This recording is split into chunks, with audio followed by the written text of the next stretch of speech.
ahora sí, ya tenemos 15 minutos de retraso. No es importante, pero para que haya tiempo, ¿no? Luego por acá.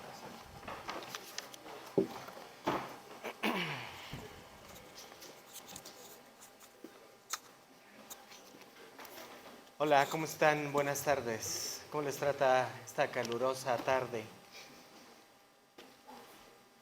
Bueno, no sé, vamos a iniciar el evento. Buenas tardes a todos, todas, todes. Bienvenidos a este evento que tiene por título Perspectivas para la paz intercultural frente al genocidio en Palestina. Solo recordar que esta mesa forma parte del coloquio del Colegio de Desarrollo y Gestión Interculturales, que tiene por título La interdisciplina desde el enfoque de la Licenciatura de Desarrollo y Gestión Interculturales en el marco de los festejos de los 100 años de la Facultad de Filosofía y Letras de la UNAM. Esta mesa es importante por dos razones. Una, muy breve, que es solo circunstancial, que tiene que ver con que el área de mediación es una de las áreas que conforma a nuestra licenciatura. Y pues bueno, justamente en esta área nos interesa enfocarnos a hacer un análisis de los temas asociados a las violaciones a derechos humanos, al conflicto. Y el otro, que es realmente el importante, el otro punto, es que justo uno de los conflictos, si es que se le puede seguir llamando así, porque inició como conflicto, pero devino en genocidio, actual, más importante es el de Palestina, o uno de los más importantes, lamentablemente no es el único.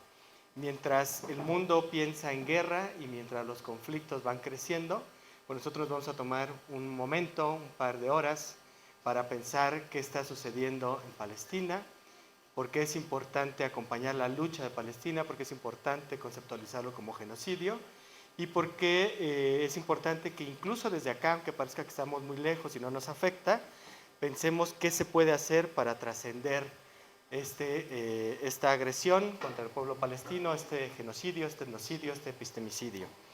En la mesa, para no robar más tiempo, la mesa también está integrada por grandes personalidades que lo verán ahorita, son especialistas en el tema. Tenemos a la doctora Silvana Rabinovich del Instituto de Investigaciones Filológicas, profesora de la facultad. Todas quienes están acá en la mesa dan clases aquí en la facultad, así que omitiré desde este momento esa parte. Pietro Ameglio Patela, Melanie del Carmen Salgado y Claudio García Ehrenfeld. Perdóname si pronuncio mal, Claudio. Y les vamos a dar la palabra para después hacer un breve intercambio, recordando que este evento tiene un carácter de denuncia, pero no tiene un carácter antisemita. Incluso, reitero, el título se llama Perspectivas para la paz intercultural frente al genocidio. La paz intercultural solo puede ser resultado de una interrelación de todas y todes. Entonces, para que no quede duda desde ahorita, ¿no? Digo, mis colegas lo explicarán mejor. Y una cosa importante que se me olvidó precisar es que también esta mesa se enmarca dentro del foro itinerante No dejemos de hablar de Palestina. Dicho todo esto y todo este contexto, le daré la palabra a la profesora Melanie del Carmen Salgado, que es del Colegio de Letras Hispánicas. Por favor, Melanie. Gracias. Bueno, pues antes que nada, agradecer al doctor Karim Pedraza por la invitación a esta mesa, a los colegas que están ahora sentados conmigo, y vaya también un saludo pues, a todos los docentes, ¿no? Que intentan dentro de su trabajo cotidiano acuerparse en esta pues, denuncia en contra del genocidio que está ocurriendo.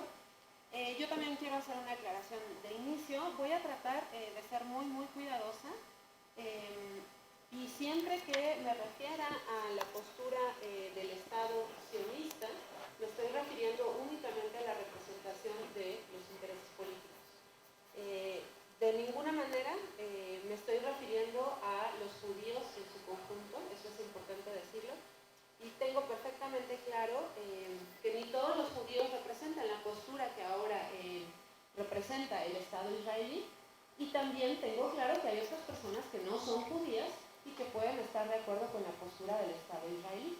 Entonces, o sea, para no hacer generalizaciones falsas, porque por cierto voy a hablar de ellas como uno de los elementos discursivos.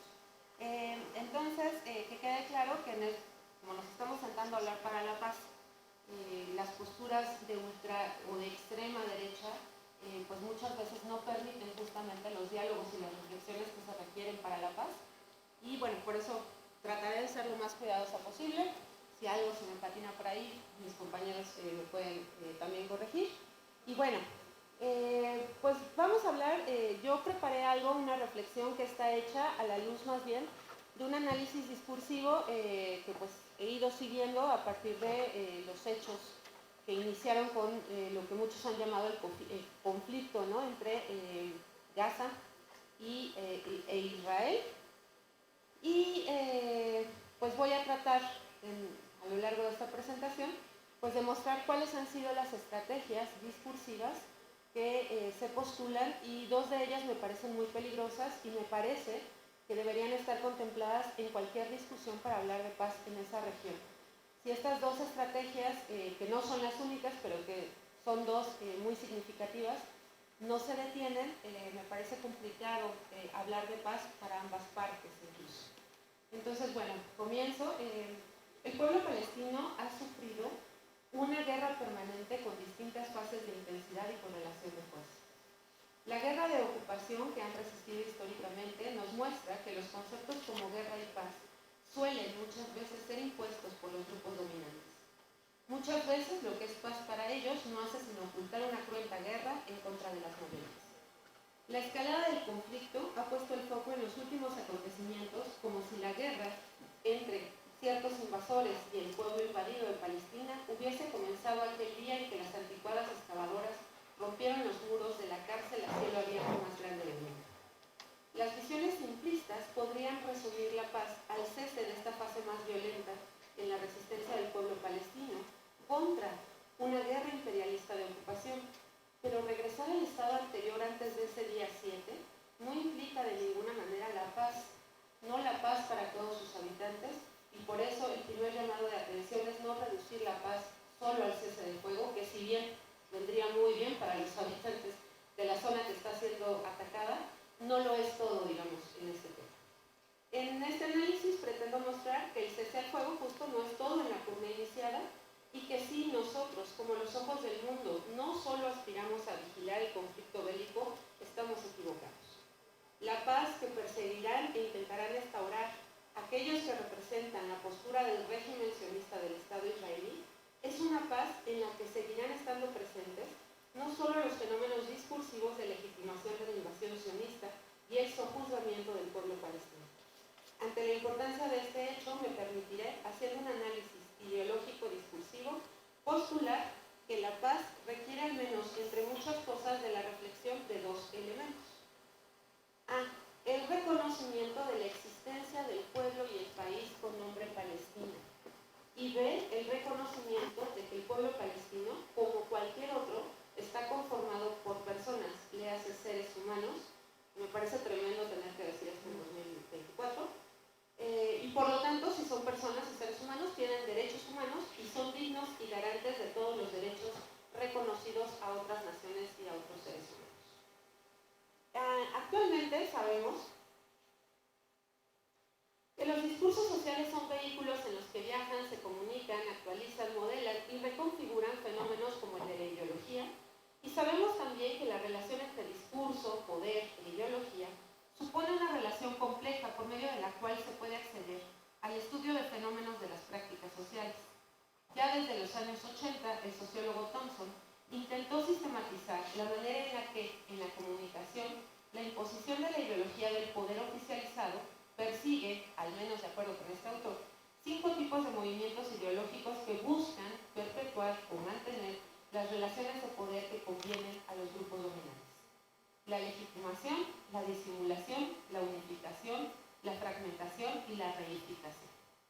De acuerdo con la doctora Silvia Gutiérrez, estos 5 movimientos ideológicos pueden ser resumidos más o menos de la siguiente manera.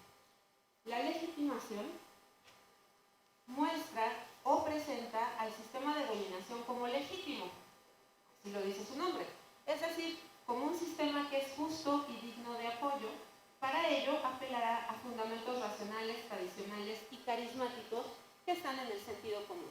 Es muy raro que se persiga legitimar algo diciendo lo que estoy haciendo está mal, ¿no? Entonces, por lo general veremos este tipo de expresiones. La disimulación o encubrimiento funciona para ocultar, disfrazar o desfocalizar, como quitar la atención de las relaciones de poder que se presentan como legítimas, y lo que se trata de ocultar es que esas relaciones sirven a ciertos intereses y muchas veces a expensas de otros, muchas veces a expensas de intereses de la mayoría. Es decir, en la disimulación lo que se intenta es perfilar las ventajas de esa relación o esa imposición del poder, ocultando los altos costos que esto supone. La unificación supone movimientos discursivos que establecen en un nivel simbólico una aparente unidad en la que se incluyen, solo en el discurso, todos o muchos de los individuos a pesar de sus diferencias y divisiones. Se estandariza así la construcción de un actor y se intenta convencer a otros sectores de estar representados o incluidos en los intereses y necesidades. Aquí es interesante, ahora que lo vuelvo a leer, el movimiento de unificación discursiva creo que tiene dos direcciones en lo que estamos viendo en Palestina. Por un lado, se trata de hacer ver a todos los israelíes como si estuvieran todos completamente de acuerdo, tal y como está. Vean cómo ahí se presenta como un movimiento que finge unificación, cuando bien sabemos que ha habido manifestaciones con distintas gamas de solicitudes. Y por otro lado, también va en la dirección opuesta. O sea, se trata de igualar a todo palestino con el grupo Hamas, por ejemplo. El cuarto movimiento, la fragmentación, supone movimientos en los que los individuos y las facciones que se oponen a las relaciones de poder, o bien que suponen un peligro para ellas, se van a mostrar como fragmentados y en oposición. Es curioso que desde mi análisis y el seguimiento de notas, el discurso, digamos, no ha seguido esta estrategia para presentar al pueblo palestino, justamente porque creo que ha apostado más por mostrarlo como un todo, sin marcar los matices. Y finalmente, la estrategia de la reificación. La ideología puede operar al representar un estado de cosas transitorio e histórico como si fuera permanente, natural y atemporal. El restablecer la dimensión de la sociedad sin historia, como ha señalado Claude Lefort, es una característica clave de la ideología de algunas sociedades modernas. Entonces se trata aquí de, vean cómo parar el tiempo y como decir siempre fue así, ¿no? Y quitar algunos elementos de la historia que ayudan a entender el conflicto en sí mismo. Evidentemente estos movimientos ideológicos ocurren simultáneamente y ayudarían muy bien, pienso yo, a describir y explorar en términos discursivo-lingüísticos los hechos de esta nueva fase de la guerra imperialista contra el pueblo palestino. Evidentemente los actos del 7 de octubre implicaron que la resistencia de los habitantes palestinos plantara cara a las estrategias ideológicas discursivas de legitimación y, por supuesto, a estrategias políticas y económicas que habían logrado legitimar las posturas invasoras y ocupacionistas del Estado israelí. Muchos de los análisis que se han hecho fue volver a traer a la mesa el conflicto que estaba ahí y que se había invisibilizado de alguna manera en la agenda de medios de comunicación y del interés del mundo en general. Existen muchas aristas y fenómenos muy interesantes, pero en esta ocasión me voy a ocupar de la gama de estrategias discursivas que los representantes, y me refiero solo a un grupo, del sionismo o del Estado israelí sionista, ha esgrimido a partir de este 7 de octubre, y que forman todas ellas parte de la estrategia de movimientos ideológicos de legitimación de dominio de este régimen en contra del pueblo palestino y, por supuesto, de la disidencia también de su propio pueblo. Eso es importante también decirlo. Y es muy importante entender que, bueno, estas manifestaciones que vamos a ver no surgen de la nada y que tienen antecedentes importantes porque, insisto, no todo empezó ese día 7, ¿no? Entonces, bueno, vamos a ver solo un momento. Desde mi punto de vista, lo que hemos visto sí después de ese día es una gama de estrategias discursivas que desde mi punto de vista tiene en sus dos extremos estas dos estrategias. Por un lado tenemos el desdibujamiento, aniquilamiento o desaparición discursiva del pueblo palestino en el discurso. Y del otro lado, o hacia el otro extremo, está la animalización, deshumanización o monstrificación del pueblo palestino. Son dos estrategias diferentes y, por supuesto, es una gama. O sea, en medio va a haber manifestaciones que tengan algunos de esos elementos e incluso otras estrategias, pero me parece que estas dos marcan ese continuo y por eso señalo esas dos. Me parece que aquí lo interesante es que estas manifestaciones discursivas son reflejo de políticas políticas concretas en contra del pueblo palestino. O sea, si podemos rastrear manifestaciones discursivas de desdibujamiento y animalización, esto quiere decir que en los hechos concretos también se corresponden con actos y políticas claras.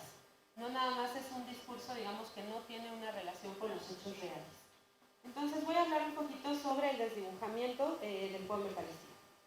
Sabemos bien que las estrategias discursivo-ideológicas han tratado de legitimar la apropiación de un territorio y el aniquilamiento de un pueblo. El país, Palestina, y su pueblo, el pueblo palestino. Se han reducido drásticamente en los últimos años y más después de los sucesos que estamos analizando. Y son famosas, bueno, ahí les puse algunas imágenes, pero todos hemos visto algunos ejemplos de estas. Esta estrategia, me parece, tiene un reflejo muy claro, porque no sé si ustedes lo han notado, pero a partir de esos hechos, si ustedes quieren seguir en las noticias, no hay que buscar ni siquiera guerra Palestina-Israel, sino aparece guerra Gaza-Israel o guerra habitantes de la Cisjordania ocupada o gazatíes. Pero ha sido desdibujado el nombre tal cual de Palestinas o palestinos o Palestina como tal como nación. Entonces, los medios de comunicación que coberturan los sucesos han desdibujado completamente al pueblo palestino y a Palestina de la narrativa de estos hechos. Si ustedes quieren seguir el fenómeno, lo primero que van a encontrar con más entradas es guerra entre Israel y Hamas, que es con lo que ponen las secciones algunos de los medios de comunicación, y en el mejor de los casos, guerra entre Israel y Gaza. El pueblo palestino ha sido tan reducido discursivamente que los medios ahora han optado por hablar de gazatíes, aunque no existe un país llamado Gaza, o sea, Gaza como tal, ¿no? De habitantes de la Cisjordania ocupada, etc. En contrapartida, Israel, como actor discursivo, aparece en los medios siempre como un actor bien identificado por su nombre, con el gentilicio correcto, o como Estado de Israel, israelíes, israelitas, etc. Y ya dije antes que hay que tener cuidado porque aquí hay un movimiento de generalización, ¿no? Particularmente interesante resulta el movimiento metonímico de hablar de Palestina y de los palestinos por medio de la entrada léxica Hamas, forma en la que se reduce a toda la población de Palestina al actor armado. Tal movimiento resulta excesivamente peligroso en la medida en que desfocaliza varios elementos y potencia la construcción negativa de los palestinos, por supuesto. Van a aparecer bueno, ahí creo que no se va a ver muy bien por la luz y todas esas cosas, pero ahí hay algunos ejemplos y esta reducción o desaparición de Palestina o los palestinos o las palestinas en los discursos, me parece que la expresión más peligrosa es esta. Igualar Palestina con Hamas supone ya presentarlo discursivamente de una manera negativa y supone además justificar pues otras expresiones que hemos escuchado en donde se reduce a que todos, ¿cómo fue una expresión? Menos los bebés más chiquitos de no sé cuántos añitos, todos los demás son apoyo de Hamas, ¿no? Y entonces vean la justificación que se está vehiculando detrás.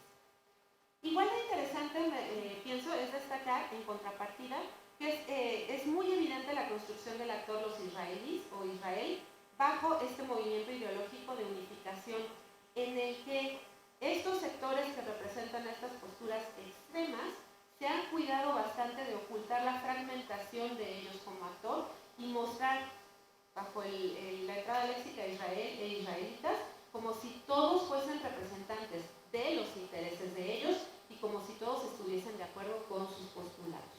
Si ustedes se fijan, también la cobertura que se da a las manifestaciones en contra, por ejemplo, de algunos habitantes de Israel, es mínima frente a los hechos. De acuerdo con los estudios realizados también desde las distintas aristas del análisis crítico del discurso, sabemos bien que el reconocimiento de los actores discursivos que representan las entidades de la realidad juega un papel importante. En este sentido, debemos aceptar que los hechos del 7 de octubre, al menos discursivamente, pudieron permitir que se volviera a traer a la mesa, digamos, en términos temáticos, el conflicto de Palestina. Pero desgraciadamente en el comportamiento lingüístico de cómo se reportan los hechos, suponen la invisibilización del actor de Palestina y el pueblo palestino como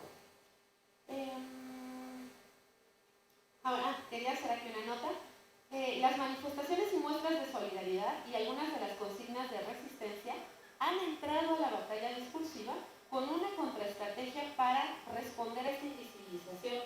Y de ahí la gran virtud de la consigna: no dejemos de hablar de Palestina. Palestina libre desde el río hasta el mar, Palestina libertad, que siempre colocan esta entrada con todas sus letras y todos sus nombres. No lo digo porque yo participe muy modestamente ahí, sino porque creo que es importante mantener estas respuestas de contraestrategia discursiva. Sigamos hablando de Palestina.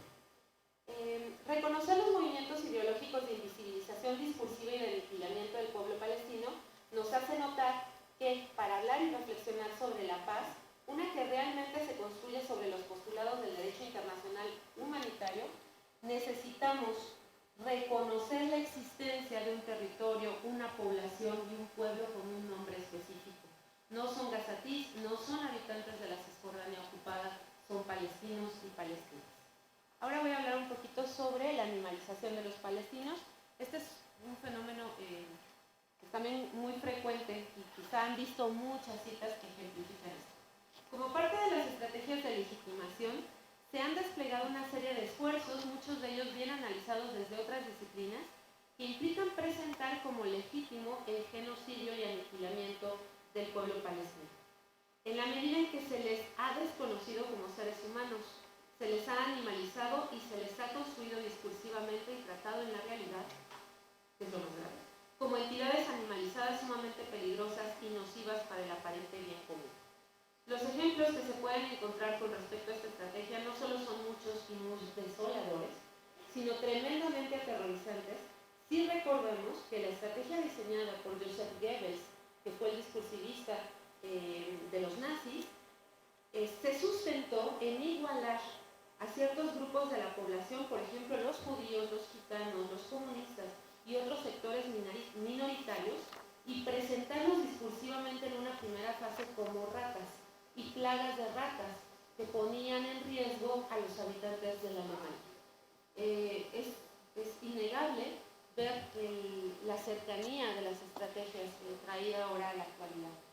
Los discursos insisten no solo en no reconocer al pueblo palestino, sino en deshumanizarlo. Es este uno de los movimientos más peligrosos. Desde los años 80 se han elaborado experimentos que demuestran que los seres humanos somos capaces de desplegar actos de mucha crueldad y justificarlos e incluso aplaudirlos si la víctima de tales actos se nos presenta como un actor externo a la identidad con la que nosotros nos identificamos, como un no ser humano o bien como un ente peligroso para el grupo al que representamos. Debajo de la estrategia de animalización y deshumanización del pueblo palestino se fragua la legitimación de las barbaridades que se han cometido y se han agravado después del 7 de octubre de 2023. Pero también hay una estrategia discursiva de aislamiento, estigmatización y condena. Es decir, detrás de la animalización hay una estrategia discursiva de prevención de la solidaridad contra el pueblo palestino. O sea, el intento de mostrarlos como no humanos es también un intento para evitar que todos aquellos que pudieran coberturar por medio de la solidaridad sientan identificación con ese actor.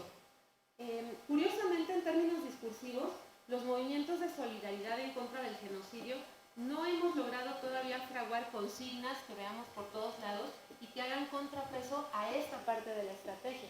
Recordar que no solo es Palestina, sino que son personas, son seres humanos. Desde mi análisis me parece que esto explica que en sus inicios y todavía en la actualidad podemos ver que algunas de las manifestaciones de solidaridad, no en todos los casos, pero en algunas, todavía estas manifestaciones se muestran como por sectores solidarios. Es decir, ha empezado a sentirse cierta empatía, pero yo siento empatía, por ejemplo, porque veo que matan mujeres, en tanto que yo me identifico como mujer, ¿no? Y alguien más porque pues, están masacrando profesores, porque yo soy profesor. Pero vean cómo, o sea, no es una empatía normal en el sentido de porque son seres humanos, sino que ha empezado por sectores y hay que construir una contraestrategia a este proceso discursivo de la animalización. Las expuestas no son de ninguna manera, y tampoco quiero aburrirlos, todas las estrategias ni manifestaciones discursivas, pero ejemplifican bien pues, el fenómeno del que estamos hablando. Ejemplifican bien también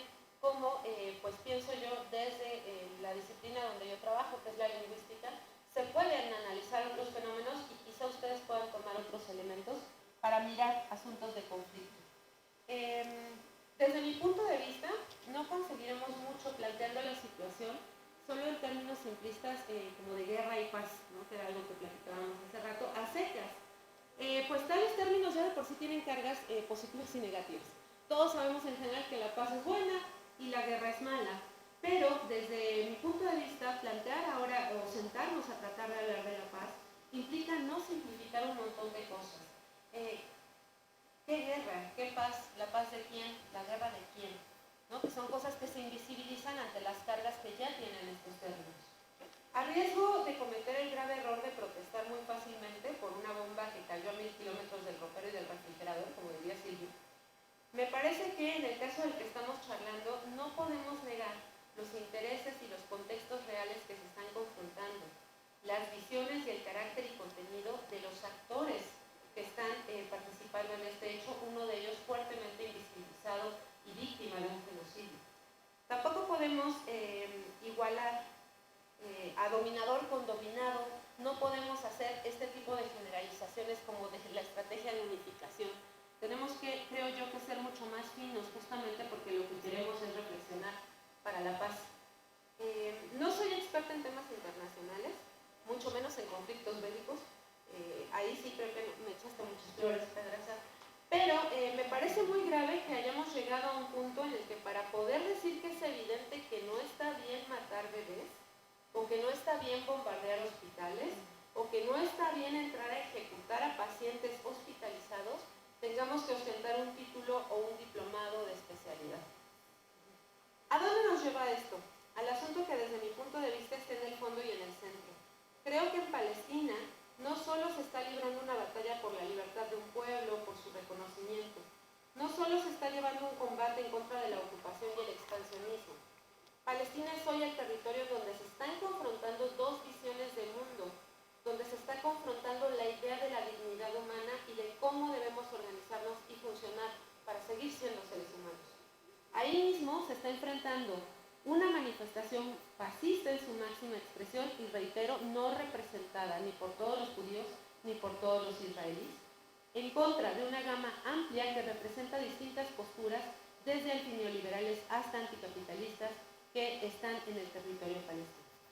En cada rincón de Palestina y en cada rincón en donde hemos decidido combatir con lo poco o mucho que tenemos y con lo poco que podemos incidir, se libra una batalla por la dignidad humana, la dignidad de las mayorías, la dignidad de los pueblos que se rebelan ante el cansancio de un sistema que funciona sobre el dolor de las mayorías para que un puñado mínimo de personas pueda vivir y pueda estar en paz. Seré breve. Hablar de la paz en Palestina a secas, creo yo, no nos lleva a muchos lados. Hablemos de la paz de un pueblo invadido que ejerce su derecho a la autodeterminación.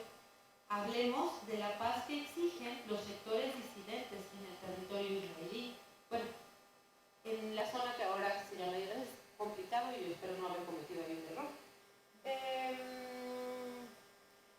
Hablemos del genocidio que sufre un pueblo en esta última fase, que ha sido tildado de terrorista, al mismo tiempo que las imágenes y los datos corroboran que es un pueblo de civiles que ha sido acorralado en una porción de territorio muy pequeña y a la que incluso se atreven a disparar mientras espera ayuda humanitaria. Hablemos de la guerra de invasión, hablemos de la paz israelí y hablemos de las distintas propuestas de paz israelí, porque algunas pueden estar atadas a la desaparición completa y absoluta de un pueblo, con métodos y mecanismos que nos horrorizaron en la Alemania nazi y de los que parece ni los derechos humanos ni el derecho internacional humanitario nos han podido librar. Dicho con otras palabras, hablemos también de ideología. Las reducciones al absurdo, las contradicciones argumentativas, se explican solo si entendemos que la pugna tiene un componente ideológico, que se enfrenta en realidad fascismo como representante claro del capitalismo salvaje en contra del derecho a la autodeterminación de los pueblos, del derecho a la solidaridad de los pueblos, del derecho a la rebelión ante la invasión. Si comprendemos esta complejidad, entenderemos que la pugna va más allá del juego y los combates. La pugna ideológica consiste en qué paz se impondrá, qué concepto de paz y de quién es ese concepto. Sin estos dos elementos, o sea, si no cesa la animalización de uno de los actores y si no cesa el proceso de invisibilización de uno de los actores, hablar de paz implicaría hablar de la paz del ocupante parte. Y los hechos del 7 de octubre ya nos mostraron que esa paz no es la paz de las mayorías, ni mucho menos es la paz y dignidad por la que hemos luchado como humanidad. Gracias.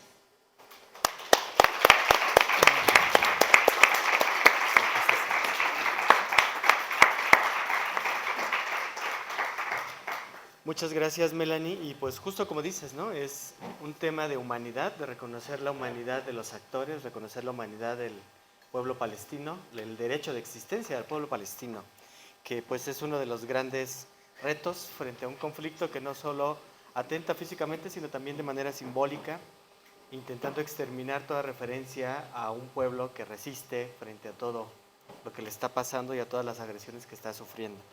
Pero bueno, no es mi ponencia, yo solo soy moderador. Entonces le voy a dar la palabra, por favor, a Claudio García Ehrenfeld, por favor.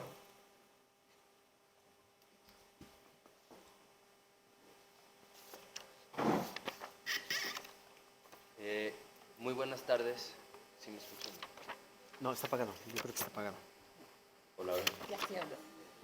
Bueno, muy buenas tardes a todas, todos y todes. Agradezco enormemente a Alejandro Karim por organizar esta pertinente mesa con tan pertinentes temas, y a él y a los organizadores de este coloquio de la carrera en Desarrollo y Gestión Interculturales en el marco de las celebraciones por los 100 años de la Facultad de Filosofía y Letras. Creo que es importante pensar en este aniversario también y en las razones que nos reúnen hoy dentro de esta celebración.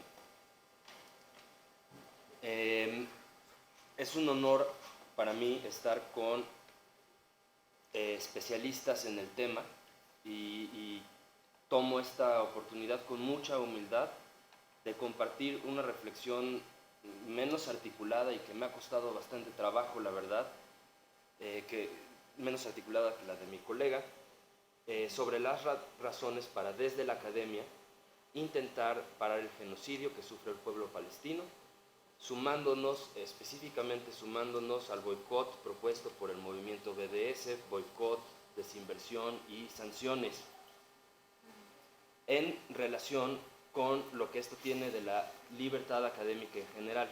Entonces, ese es mi tema de hoy, y quiero comenzar diciendo que en efecto yo no soy especialista en este tema. Entonces también quiero hacer una breve reflexión sobre la importancia de poner en cuestión el conocimiento que tenemos sobre Palestina, sobre el mundo en general, sin que eso impida que tengamos una solidaridad efectiva, humana, en donde quiera que nos encontremos.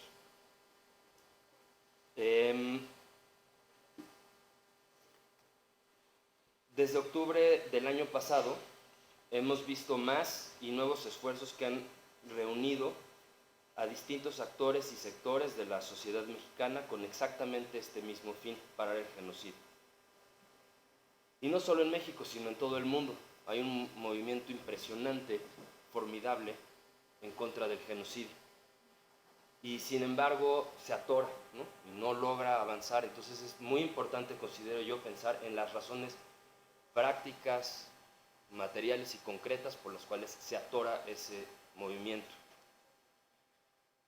Pero además reflexionar sobre el tipo de solidaridad con Palestina que se puede realizar específicamente desde nuestros sectores y específicamente desde la academia puede ser útil para el esfuerzo común hecho ya por otros sectores, en primer lugar, y considero por la postura que implica hacia el tipo de conocimiento necesario para realizar acciones efectivas. O sea que al hablar de una solidaridad desde la academia, no estoy hablando que tengamos que ser académicos para estar en solidaridad. Todos tenemos que estar en solidaridad con Palestina, en contra de la guerra, en contra del genocidio, pero tenemos que ser muy conscientes de desde dónde podemos hacer esa solidaridad y cuál es la limitación que no podemos ver en todo esto, y aceptar nuestras propias limitaciones también, porque eso nos permite escuchar al otro mejor, las opciones que abre el otro de una mejor manera. En este sentido, un número importante de académicos de distintas universidades hemos emprendido ya distintas acciones, no solo en solidaridad con el pueblo palestino, sino también con nuestros colegas y los estudiantes asesinados, heridos y perseguidos por el ejército de Israel en Gaza y Cisjordania, en Palestina, y también por nuestros colegas y estudiantes perseguidos, encarcelados y sujetos a distintos tipos de presión en otras partes del mundo. En particular, destacaría yo en Estados Unidos, en el Reino Unido y en Alemania. Creería yo que esos son los tres, obviamente en Israel, creería yo que esos son los lugares en donde se concentra esta persecución hacia los académicos y esta limitación a la libertad académica. Una parte constitutiva del genocidio es lo que ha llamado nuestra colega Carmen Abulsi de la Universidad de Oxford, el scholasticide o el academicidio, ¿sí? Es una intención militar de Israel erradicar y eliminar todas las universidades y todos los centros educativos en Palestina. Hay otros términos para describir esta situación como epistemicidio, y definitivamente esto es lo que está sucediendo. Hay la eliminación de un pueblo a través de su memoria, que lo hace consciente y por lo tanto hace actuar desde esa memoria.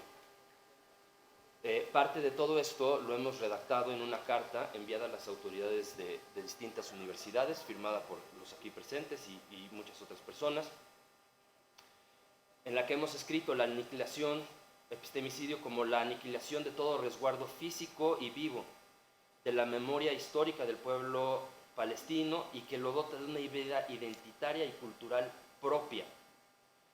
No hay ya ni universidades ni centros educativos en Gaza. Todos han sido destruidos por el ejército de Israel intencionalmente. Es solo humano y natural, por lo tanto, que nos solidaricemos con nuestros colegas, con esta parte del sufrimiento humano y con todo el sufrimiento humano que hay implícito en eso. Por otra parte, desde la diplomacia del lobbying e instrumentalizando la noción de antisemitismo, y aquí quiero decir que hablo también como judío, y me opongo determinantemente con todo lo que soy capaz de que se instrumentalice el sufrimiento que padecieron mis antepasados, mis abuelos y otros ancestros para justificar una atrocidad como la que sucede hoy, no en mi nombre. Instrumentalizando la noción de antisemitismo, Israel ha intentado ineficientemente frenar la solidaridad con Palestina en universidades en el extranjero, y se ha concentrado en estas universidades. Particularmente, insisto, en Estados Unidos y otros lugares y en Europa. Los contratos de muchos colegas han sido terminados, muchos han sido reprimidos.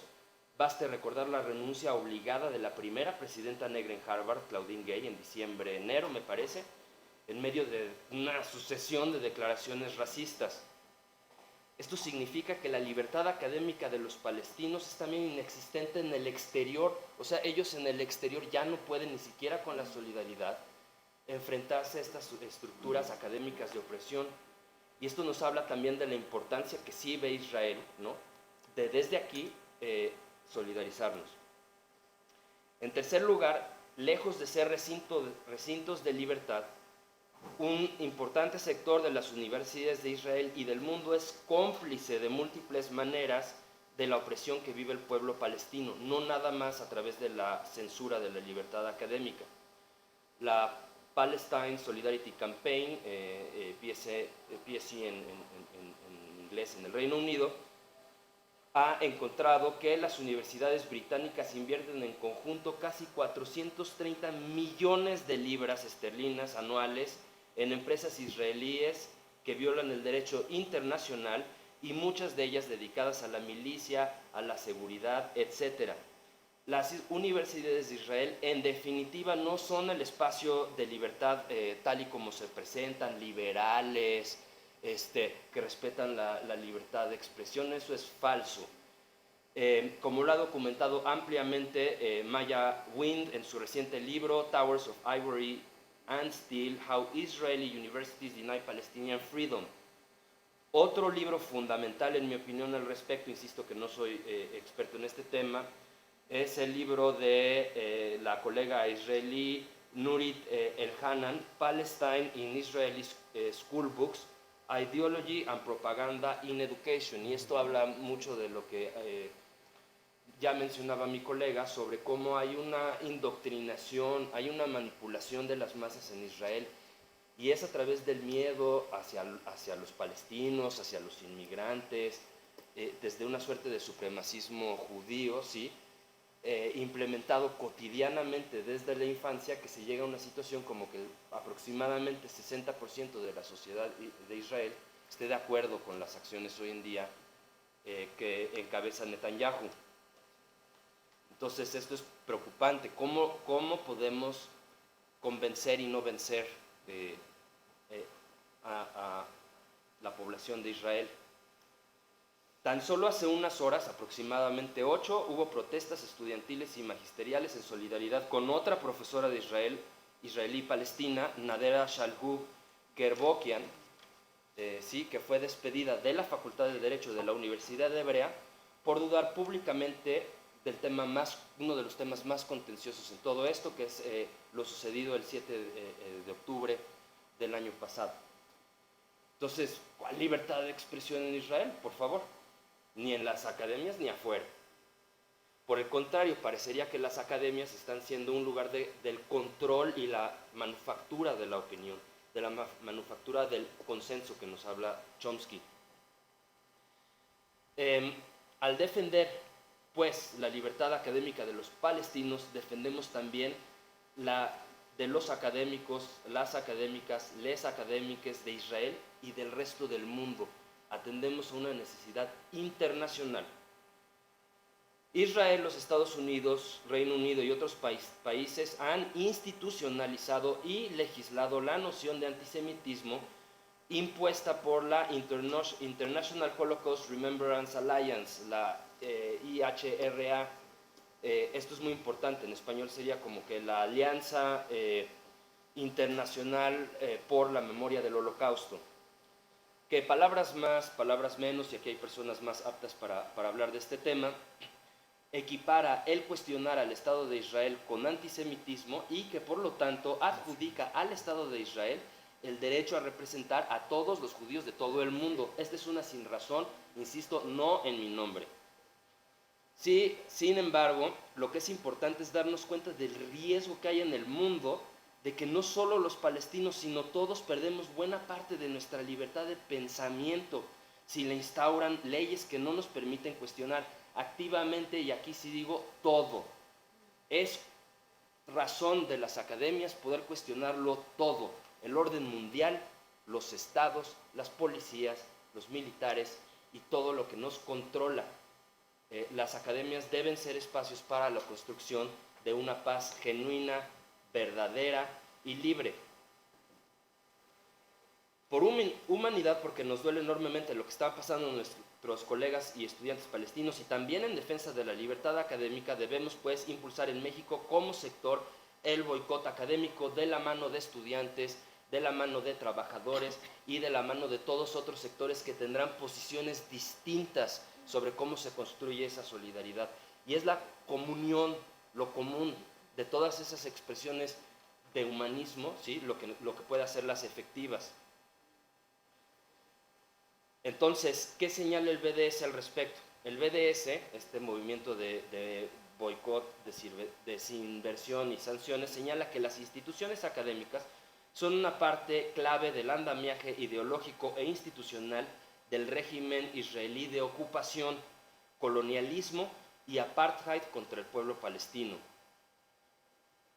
Inspirada en la lucha contra el apartheid en Sudáfrica, la campaña palestina por el boicot académico y cultural a Israel, PACBI, inició, creo que sí está bien, PACBI, inició en 2004 la defensa para contribuir a la lucha palestina por la libertad, la justicia y la igualdad, y cito, como una contribución a la defensa del derecho internacional y la promoción de la lucha por la libertad, la justicia y la igualdad. Entonces, siguiendo el razonamiento de nuestra colega, algo que se olvida en todo esto es que lo que se está defendiendo de hecho son una carta de los derechos internacionales a nivel mucho más amplio que solamente los Estados Unidos, Israel y Reino Unido. Se está defendiendo algo mucho mayor y el BDS es parte de eso.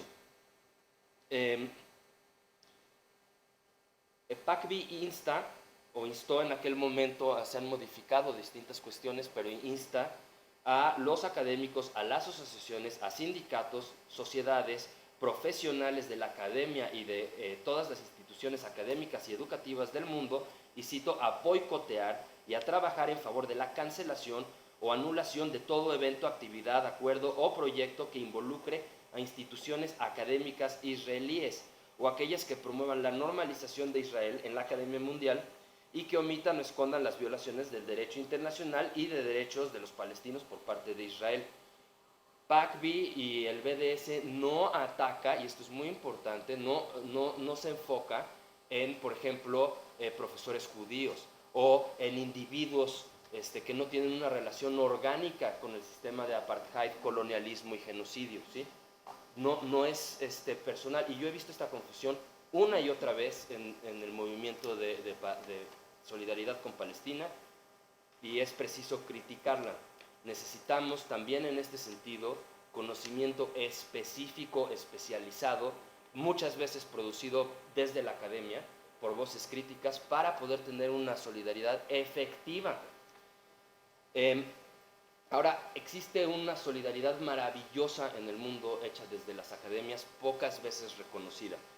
Me gustaría destacar solo brevemente, primero que nada, pues el esfuerzo que han hecho colegas aquí. No sé cuántas ponencias, pláticas hayas dado, Silvana, en los últimos momentos, pero es formidable. Entonces, aquí mismo ya hay algo y tenemos que impulsarlo, pero hay otros lugares. Y aquí, al convertir a los países en especie de monolitos y decimos, Estados Unidos quiere que, y el Reino Unido quiere que, y los convertimos en sujetos, esto es, por supuesto, una desviación de todo razonamiento, ¿verdad? En Estados Unidos, la Anthropology Association, American Association, gestionó una página que les recomiendo que visiten, se llama Anthroboycott, en donde pueden encontrar, desafortunadamente en inglés, pero una buena cantidad de materiales sobre las maneras en las que los estudiantes y los académicos podemos solidarizarnos con Palestina desde una perspectiva solo antropológica. O sea, esto es más específico y sin embargo hay universalidad, ¿verdad?, en este trabajo que han hecho nuestros colegas. También me gustaría destacar enormes logros de desinversión, siendo uno de ellos, creo que data del 2011, de la Universidad de Johannesburgo, que cortó todo tipo de colaboración con la Universidad Ben Gurión. Tanto el título como la localidad de la universidad son simbólicos en este sentido, de ambas universidades, ¿verdad? También recientemente 5 universidades noruegas cortaron todo tipo de relación con Israel por cuestión del genocidio, no por otra razón. Y también tendríamos que mencionar a nuestros colegas en UC Davis, que lograron una desinversión importantísima, específicamente de empresas dedicadas a la seguridad y a la milicia, ¿no?, de la universidad. Entonces hay grandes ejemplos que podemos ver ahí. Destacaría también, aunque no es mi papel porque yo soy investigador y profesor aquí, el enorme trabajo que están haciendo estudiantes en otros lugares y el riesgo al que se están enfrentando, ¿verdad? He visto huelgas de hambre, he visto bloqueos, he visto irrupción en eventos, ¿no?, que son importantes para el lobbying. Y entonces pensamos en los norteamericanos y decimos, ¡ay, los gringos!, ¿no? Y nos olvidamos de todos estos otros ejemplos de disidencia y rebeldía que están ahí. Los necesitamos y para eso necesitamos intentar escucharles y verles. Ahora, en vista del creciente antisemitismo, el real, el que está en las calles, no precisamente del que habla la IHRA, es necesario que no todo es digno de boicot. El principio general que se sigue es que todo evento o proyecto, y estoy citando, llevado a cabo bajo el patrocinio, auspicio, en colaboración o con financiación de un organismo oficial israelí o con una institución cómplice, incluidos los grupos de presión o lobbies, es merecedor de boicot. O sea que la pregunta que nos tenemos que hacer es, aquí en la UNAM o aquí en otras universidades, ¿qué convenios hay con Israel? ¿Sí? ¿Qué convenios específicos? Algunos de ellos están señalados en la carta redactada, pero no son todos, necesitamos mayor investigación al respecto. Y sobre todo nos tendríamos que enfocar en el lobbying, que esto es algo que le importa mucho a Israel. Quiero pensar que todas las personas que están aquí ya están en solidaridad con Palestina, a lo mejor de manera desorganizada, pero lo están, ¿verdad? Y a lo mejor podemos estar todos en solidaridad con Palestina, pero a Israel no le está importando eso, le importan ciertas cosas de México nada más, y de Latinoamérica. Y entonces es importante ir a esas cosas específicas, no a toda la generalidad, porque no tenemos energías suficientes en este momento. Todo suma, pero si tenemos una táctica específica, podemos avanzar mejor.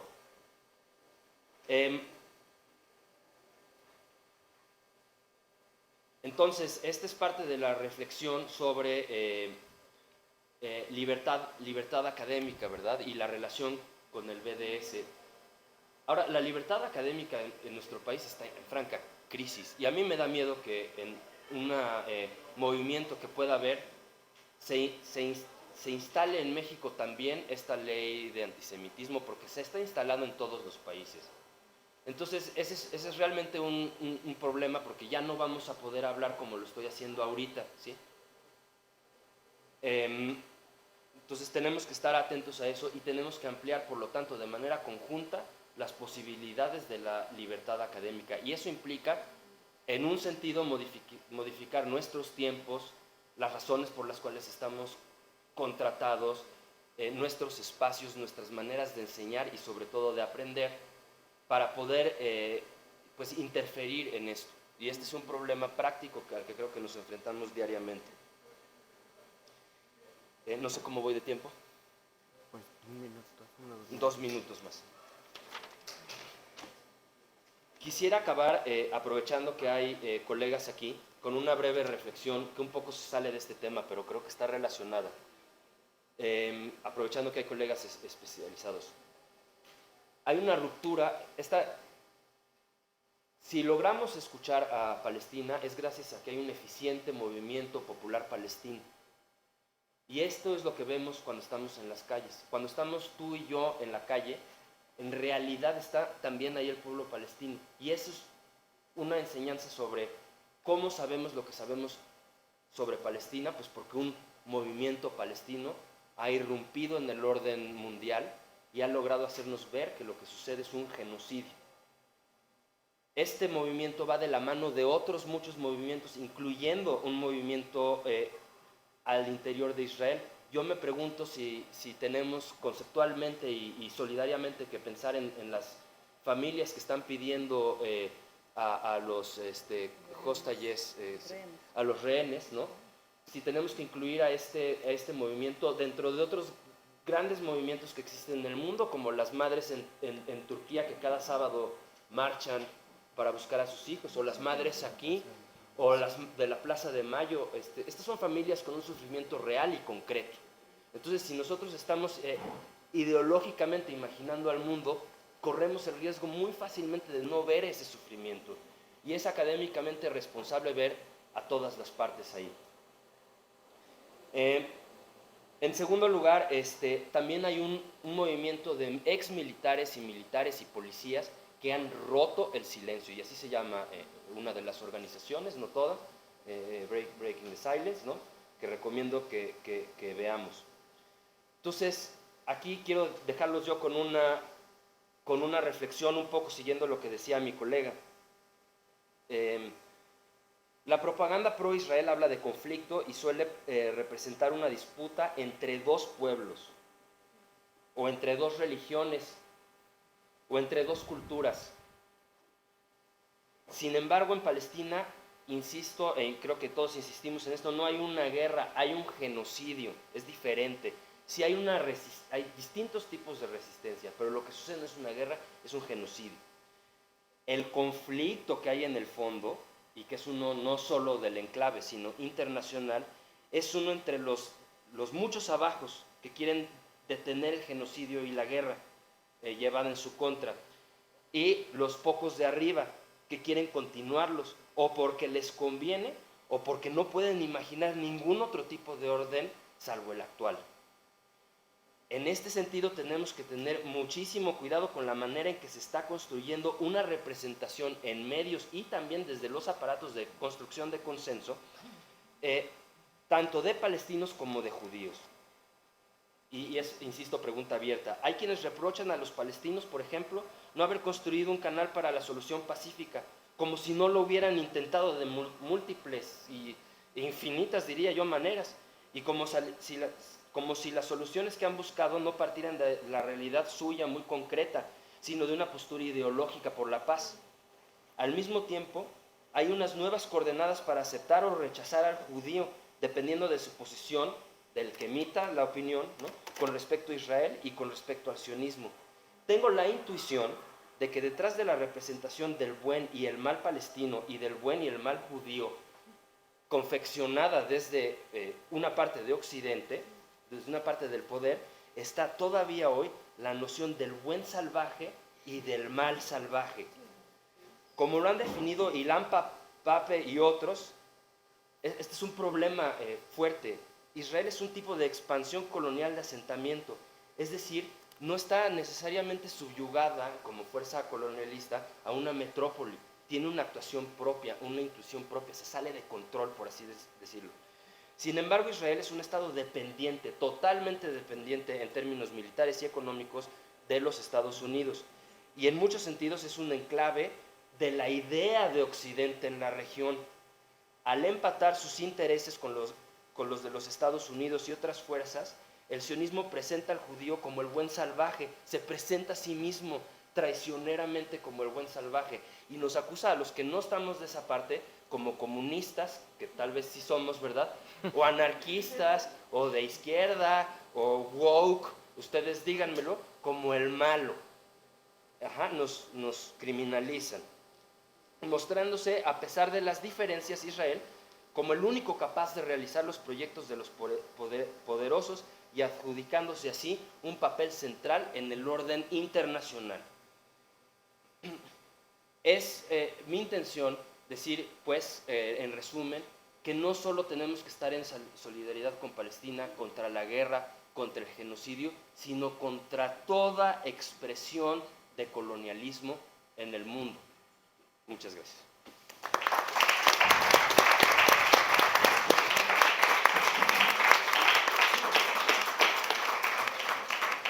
Muchas gracias a Claudio. Sin duda son muchos elementos que están saliendo a la mesa para discusión. Yo recuperaría así solo uno para después recuperar algunos otros, que es justo esta idea que nos dice Claudio, ¿no? Es importante hacer algo. Dentro de esta iniciativa del BDS, bloqueo, desinversión y sanción, se pueden sumar muchas actividades que parecen micro, pero que sumadas de manera global pueden ser bastante importantes. Y yo lanzaría, adelantándome, la pregunta hacia el público, ¿no? ¿Cuál es el papel de la academia, como bien decía Claudio, no solo de quienes hacemos la actividad docente, sino de ustedes que conforman también la academia como estudiantes? ¿Cuál es el papel de la academia en la solución de lo que está sucediendo del genocidio, del conflicto entre Israel y Palestina? Conceptualizar, difundir, problematizar, cuestionarlo todo, decía Claudio, y yo diría tal vez incluso imaginar alternativas, ¿no? Y con esto le doy la palabra a Pietro Ameglio, por favor. Hola, ¿se oye?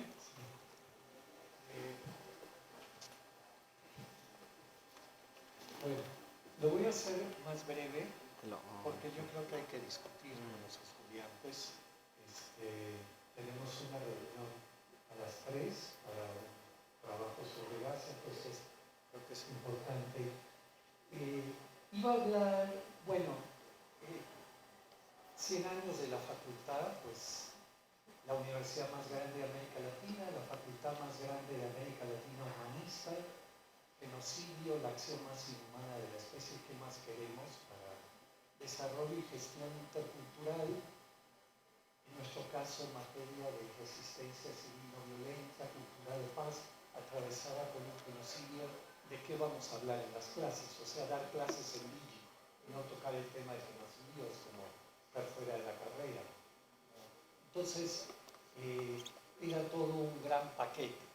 Creo que felicito mucho a Alejandro, a la coordinadora, por haber metido este tema por muchas razones, ¿no? Como se ha dicho. Yo quería hablar de dos cosas, una que tocó mucho Melanie y la otra Claudio. Solo voy a hablar de la de Claudio, le voy a avanzar sobre la pregunta con la que empezó.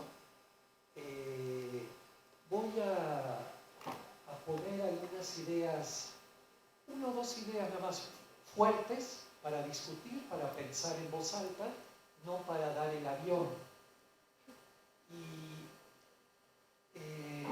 Porque quiero que sirva para luchar mejor donde estemos, de lo que hablemos.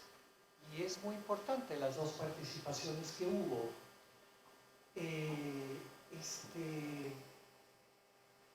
Voy a contar un poco de historia, teoría y práctica de la resistencia civil en tema de genocidio.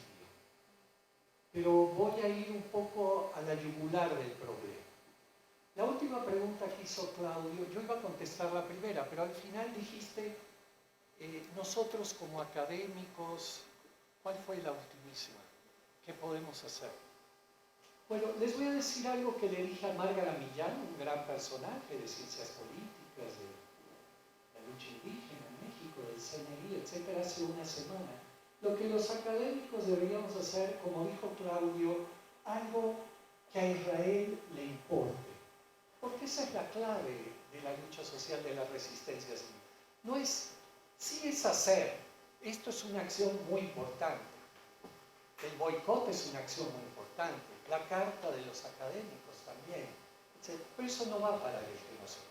Y a mí me preocupa que se pare ya porque no me gusta lamentarme siempre. Entonces yo creo que es importante, más allá de que se pueda o no, ver qué tipo de acción o de acciones pueden ir a la yugular del tema de parar las bombas ya.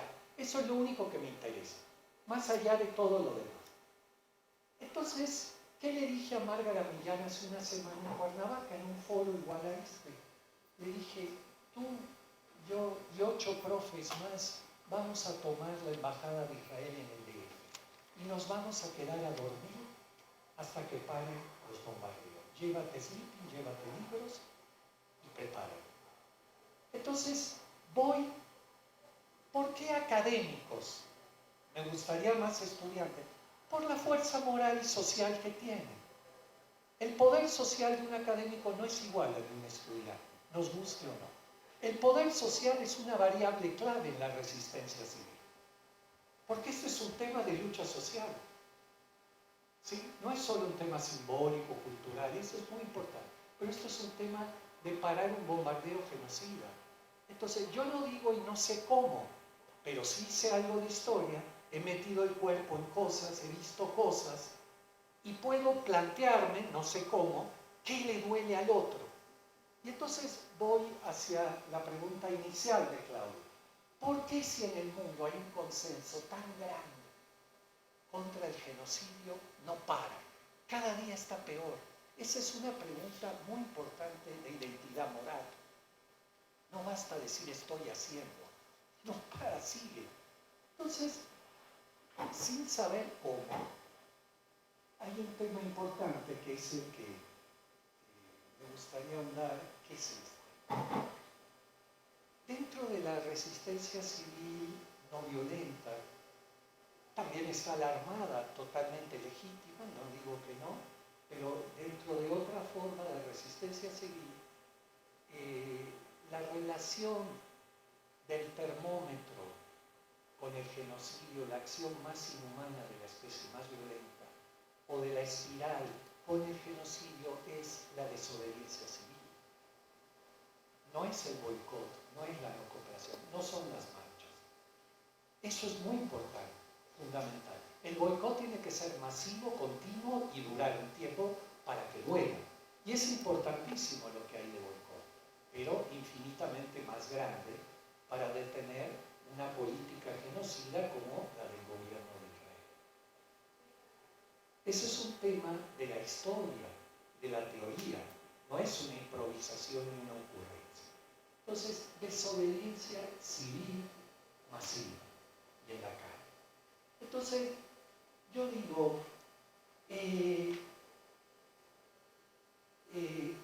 Claudio dijo algo importante, un poco en contradicción con algo que dijo Melanie.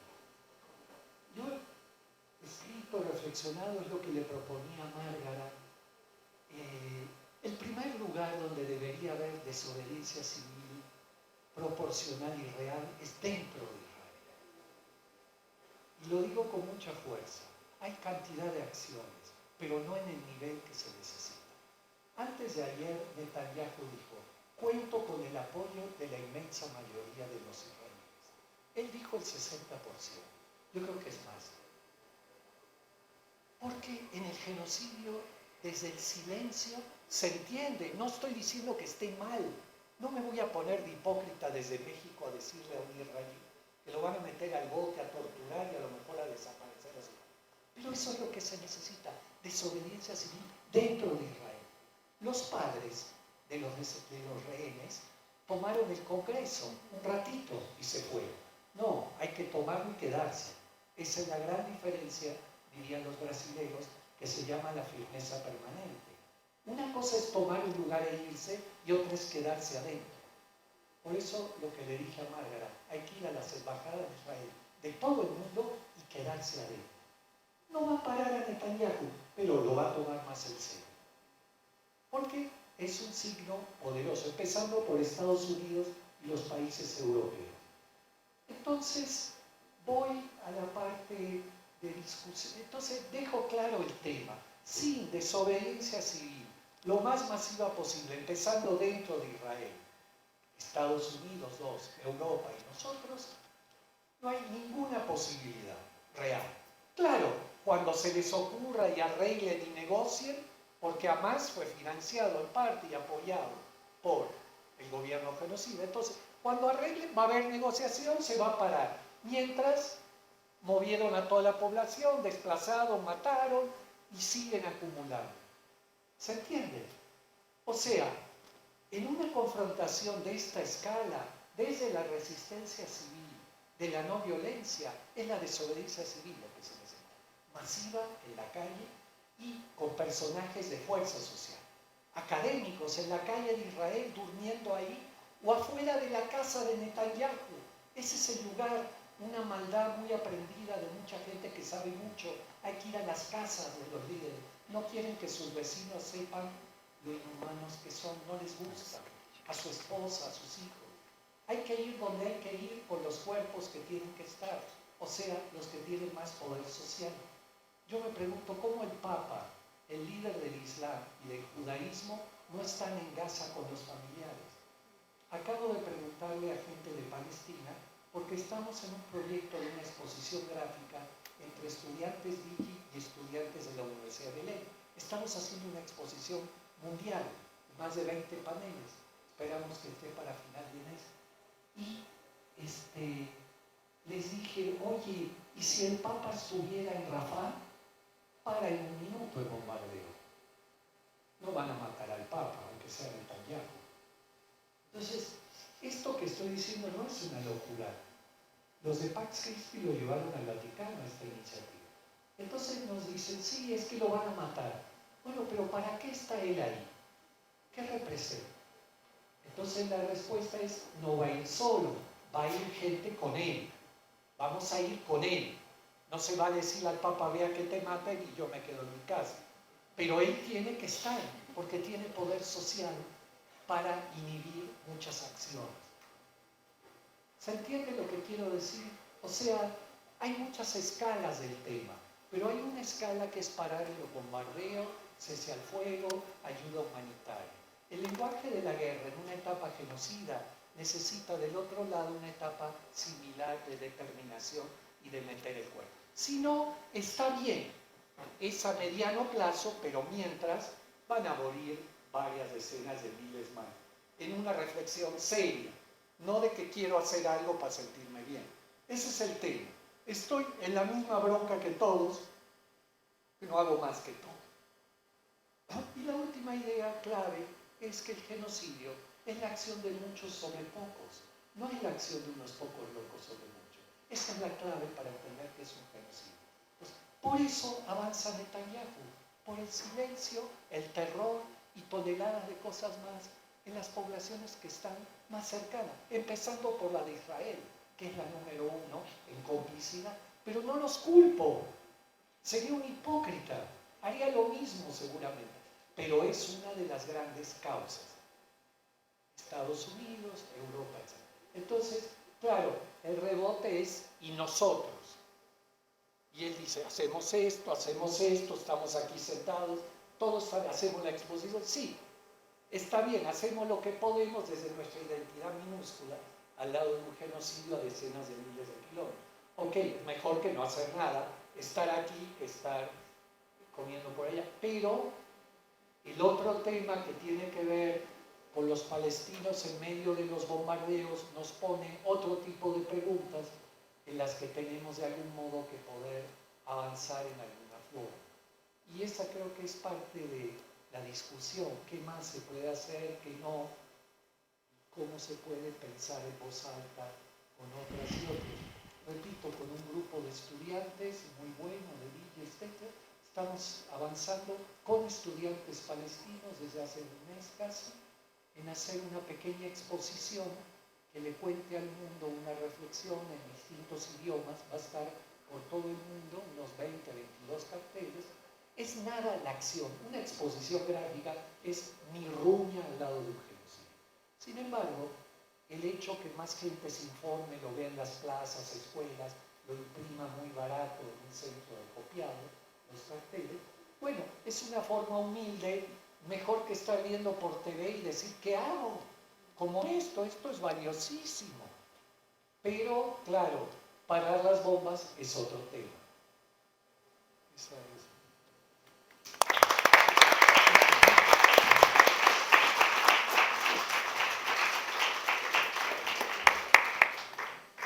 Muchas gracias, Pietro. Pues justo esa es la pregunta, ¿no? ¿Qué hacemos? ¿Qué más hacemos justo para parar el bombardeo, para parar la agresión, para que las vidas importen realmente y para salvar las vidas, ¿no? Que tal vez no sea el término apropiado en este momento, pero esa es parte de la pregunta, ¿no? Y recuperaría también esta idea que me hace mucho pensar en el proceso de justicia sudamericano de Argentina, cuando Milo Creceres habla de que la violencia es posible gracias a un reduccionismo, que es el reduccionismo de la teoría de los dos demonios.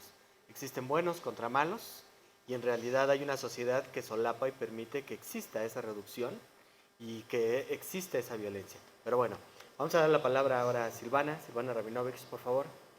Bueno, muchas gracias. Muchas gracias. Bueno, yo quería un poco escuchar a todos antes para poder conversar, ¿no? Esa era la idea. Y no es que no preparé nada, pero realmente sí quería conversar. Y me gustaría decir varias cosas. Primero los 100 años, ¿no? Yo veo ese 100 ahí, digo, 100 años es clave. En muchos sentidos hay un libro de Rashid Khalidi que se llama 100 años de la guerra contra Palestina, ¿no? Y bueno, feliz cumpleaños a nuestra facultad, pero bueno, asumamos nuestra responsabilidad con esto. Porque hace poco, en alguna instancia de esta universidad, se negaron a hacer actos que son académicos, porque esto es un acto académico. Claro, lo que pasa es que todos sabemos que la investigación, la filosofía, implica una política. Decir que uno es apolítico es elegir un lugar político. Y esto, bueno, nada más la única diferencia que tiene es que es consciente de su posicionamiento político, este acto, pero un acto académico. Pero se negó, y se van a negar, se avisó ya que se van a negar varios, para no herir susceptibilidades. Y ahí es donde empieza a funcionar esto que decía Claudio, que es la censura y la autocensura, porque acá no hay censura todavía. Cuando dijiste crisis, digo, no, la verdad que todavía nosotros no estamos en crisis. En crisis están en los países donde se adoptó la definición de antisemitismo de IHRA, ¿sí? de esta Asociación sobre el Estudio del Holocausto, que llama a la censura y a la autocensura. O sea, la Argentina en junio del 2020 lo adoptó. Esto no tiene carácter de ley, ¿sí? Yo tengo aquí incluso dice que es una definición práctica, jurídicamente no vinculante de antisemitismo, ¿no? Pero tiene una guía de trabajo para determinar qué tipo de conductas pueden ser consideradas antisemitas y ser llevadas a cabo en la vida pública, en medios de comunicación, en instituciones educativas y en ambientes laborales y religiosos. La definición en sí se le podría criticar que reduce el antisemitismo a uno solo de los descendientes de Sem, es más, a uno solo de los hijos de Abraham, ¿no? Que es Isaac. Y deja de lado a los de Ismael. Eso se podría decir, pero eso no es tan grave como los ejemplos que da para guiar, ¿no? Y en esa guía es donde aparecen 3 definiciones, o sea, 3 ejemplos en los que sabemos que es censurable, son censurables las determinadas expresiones. Entonces ha ocurrido que el diario Página 12 ha retirado un artículo publicado en el año 2021, eso fue, sí, al poco tiempo de haberlo adoptado.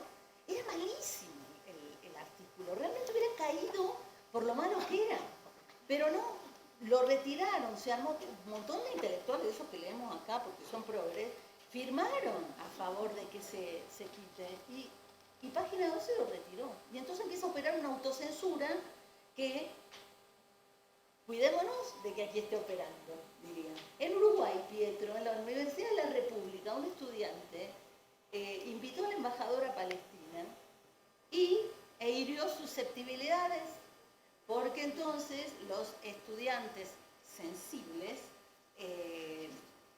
que consideran que la definición de antisemitismo y la de genocidio es esencialmente judía, empezaron a arrancar carteles. Entonces estos chicos hicieron un cartel ingenioso que decía: sionista, el mundo te está mirando. Y dijeron: esto es antisemita.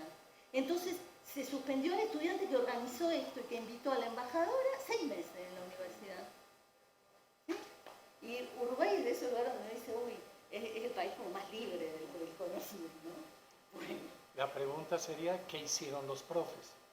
Bueno, los ante profes la son los suspensión que del nos mandaron a estudiante? nosotros esto para que Sí.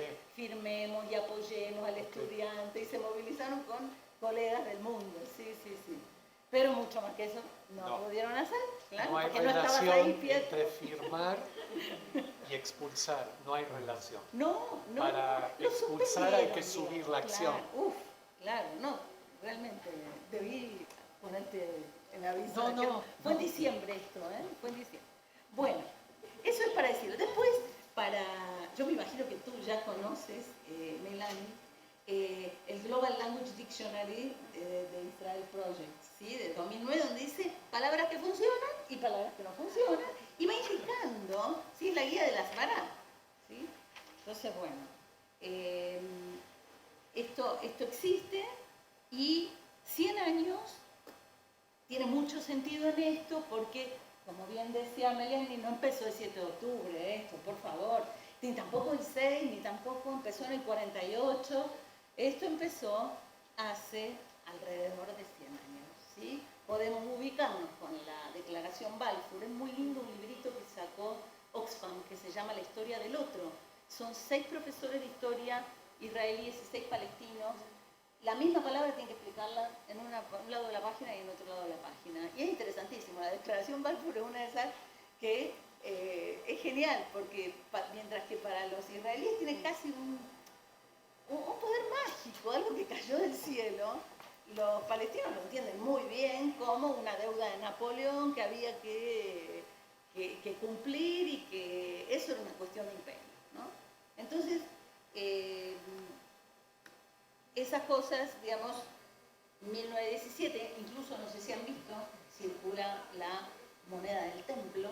Fíjense, buscan Temple Coin y van a ver el perfil de Donald Trump, y atrás del perfil de Donald Trump el de Ciro de Persia, y juntos, ¿no?, son el jubileo, porque el jubileo que en la Biblia, en el Levítico, y en el Levítico, el jubileo es el 7º año sabático, ¿sí? Es el año 50, digamos, donde se condonan todas las deudas o sea, la tierra le pertenece a Dios.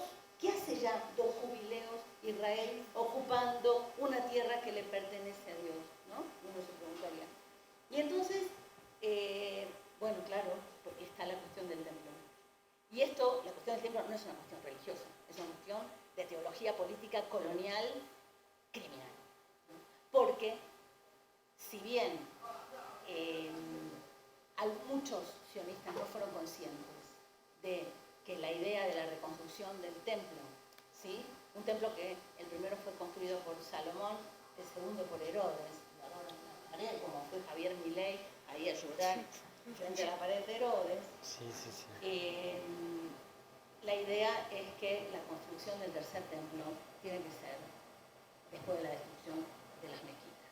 Y es el segundo lugar más sagrado para los musulmanes. Y eso es una conflagración mundial. Y ahí entra el sionismo, no judío, sino el cristiano, que es el más interesado en esto. Porque mientras se maten esos obstinados judíos que nunca entendieron que, yo me llamo Rabinovich, Kaufman, o sea, tengo todo el linaje judío, soy judía, llegué aquí como maestra de Biblia hebrea y hablaré siempre como judía, igual que Claudio, y no mi nombre, pero no me basta con mi nombre, sino mostrarles que no se puede hacer eso, no deben hacer eso, están contradiciendo aquello que usan como documento que les autoriza, como licencia, como patente de corso, ¿sí? Para perpetrar todo esto. Y bueno, el tema es que la construcción del templo estaba ahí presente. Los judíos son vistos por los cristianos como esos hermanos incómodos que traen una herencia verdaderamente valiosa, pero que no la han sabido valorar, no entendieron que Jesús fue el Mesías, y entonces, bueno, hay que tolerarlos porque son hermanos ricos. Pero no con el amor al dinero, porque eso también es otra patraña que tiene que ver con que hay 2 religiones que prohibían el préstamo de dinero y una que no lo prohibía. A ver, simplemente por eso los judíos prestan, no porque les gusta el dinero más que a los demás. Fíjense que los principales capitales de México son judíos, ¿no? Empecemos por ahí. Los grandes ricos en México, muchos son cristianos, ¿no? Cristianos árabes o también españoles, ¿no? Libaneses, ¿no? Entonces, bueno, nada, eso fue un paréntesis. Voy aquí a esta cuestión de que el sionismo cristiano tiene interés en esa conflagración, que por fin el Armagedón, ¿sí? Es Armagedón, ¿no? Es una montaña, el nombre de una montaña. Allí se produzca para la segunda venida de Cristo. De hecho, Amnon Ras Krakowski lo dice con una claridad meridiana.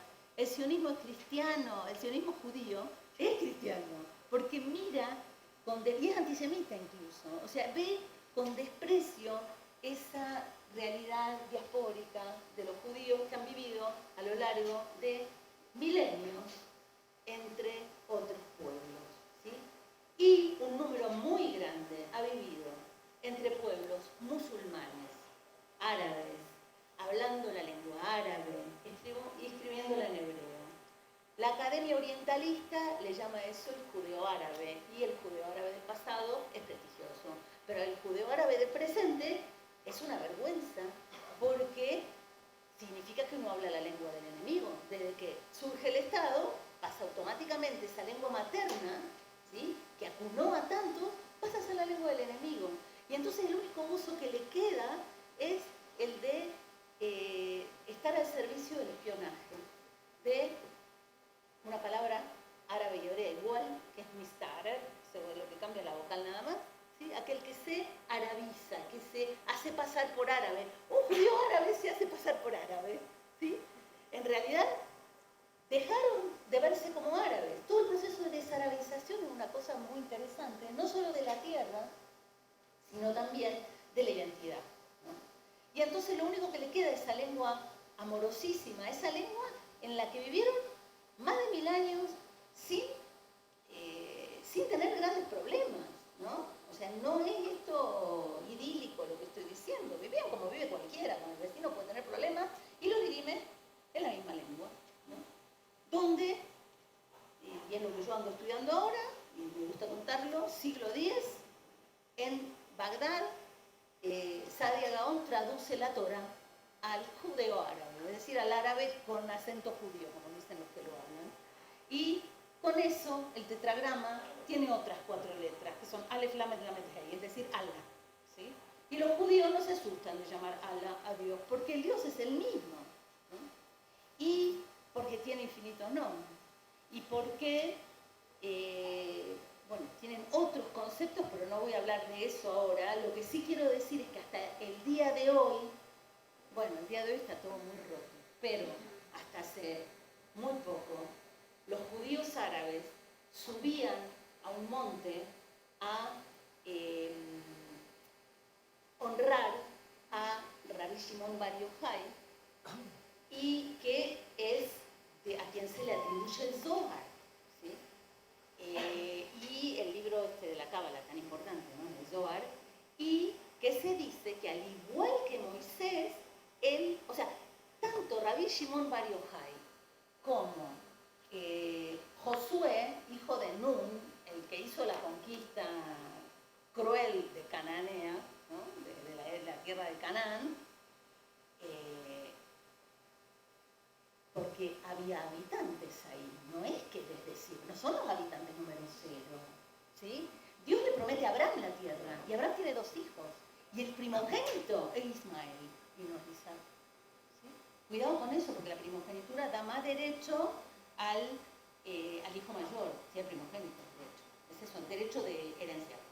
Quiero decir que el sionismo, montarse encima de este relato, es un arma de doble filo, no le va, ¿no? Ni siquiera eso puede defender. El uso que hace de la Biblia es rebatible también.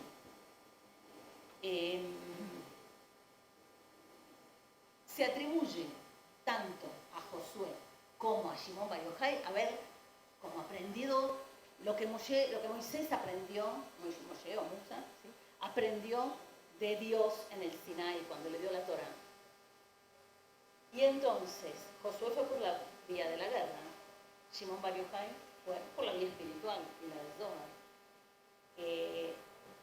La propuesta de Amnon Ras Krakowski en su último libro, que está en hebreo, no sé si que está más difícil por ahí por recomendarlo, lo que él dice que había una alternativa al sionismo. Cuando se fueron, el grupo de Cordovero y todos estos cabalistas llegaron, salieron de España, se fueron a Safed.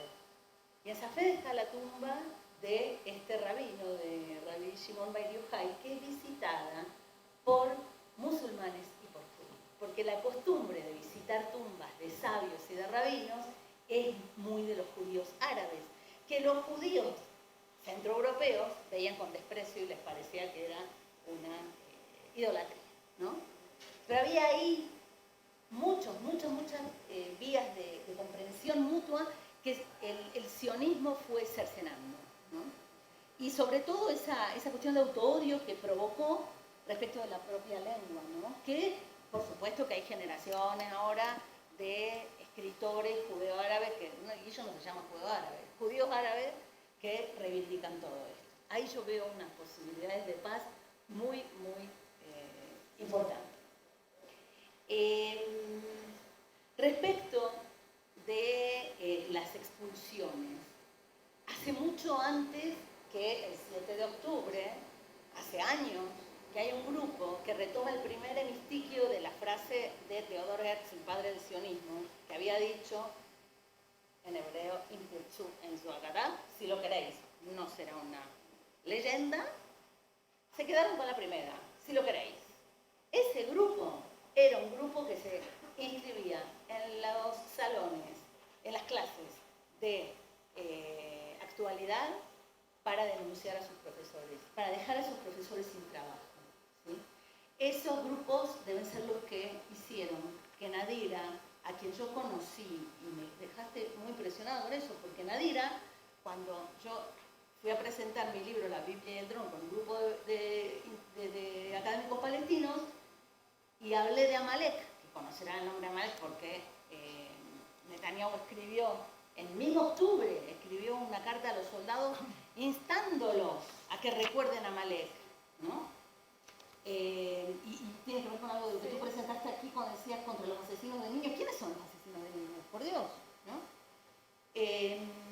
Amalek sí indica aniquilar a ese pueblo porque habían cometido un pecado imperdonable, que era el de asesinar a los más débiles, de los que habían salido en el éxodo de Egipto. Bueno, a Nadira, cuando era chiquita, la vecina le decía Amalek. Y ella no sabía lo que eso significaba. Entonces dijo, la voy a demandar a mi vecina, ¿no? Esto hablo del año 2014, yo creo que fue que hablamos de esto. Y la verdad me impresionó mucho que esto. Nurit Pérez de Hanan, el libro que hablaste de los palestinos en los libros de texto, está en castellano, eso sí quisiera decirlo. Lo sacó la editorial Canaan en Buenos Aires. Y Nurit Pérez es de esas madres de negro que sale con madres palestinas. Y es aquella que aún el día del velorio de su hija, porque su hija murió en un atentado suicida en un café de Tel Aviv, cuando entró Netanyahu a saludarla, le dijo, tú lo hiciste.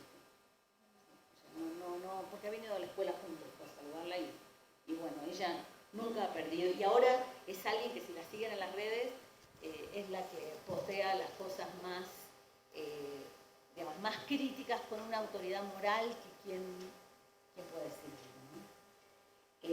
Y ella es la que da vuelta el concepto de empatía, porque sale hasta por las orejas. Cuando somos judíos, todo el mundo nos dice, ay, que no expresaste empatía el día 7 de octubre. Es que los asesinatos de los infanticidios, en fin, en general, toda muerte es escandalosa, no tiene bandera, ¿no? Toda muerte es escandalosa.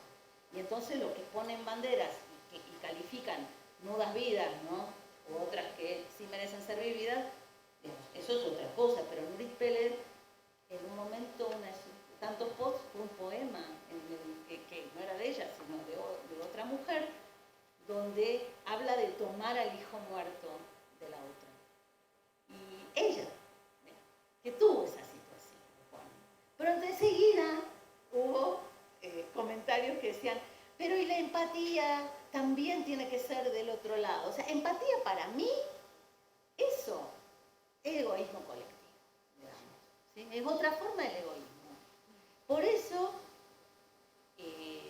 éticamente yo me posiciono con la heteronomía, ¿no? Con la heteronomía no en el sentido del diccionario ni de Kant, sino la heteronomía en el sentido muy, muy exigente levinasiano, un autor que a pesar de que tenía su miedo y tenía sus familiares muertos en el Holocausto, y yo no les pido jamás a los lectores, a los autores que leo, que escriban lo que yo quería que escribieran, sino que lo tomo como que me dejaron la tarea de seguir adelante con eso. Levinas, es verdad que en el 82 dijo que los palestinos, después de Sabra y Shatila, que no todo otro es otro, ¿no? Pero Levinas es el que escribió de otro modo que ser más allá de la esencia, a la memoria de los 6 millones de asesinados por el nacionalsocialismo y a los millones y millones de asesinados por el mismo odio del otro ser humano que es el antisemitismo. Y entonces esa definición de antisemitismo, que es borrar la imagen y lo digo en términos bíblicos, la imagen y semejanza en el rostro del otro, ¿sí? Borrar al otro, deshumanizarlo, ¿sí? Eso es antisemitismo. Entonces la definición de ira queda simplemente mezquina, ¿no? Y aboguemos y estemos muy alerta de que eso no pase acá en el Congreso, que no voten eso, que no lo adopten. Bueno, de la Universidad de Murión tendría para decirte nada más que ahí también están los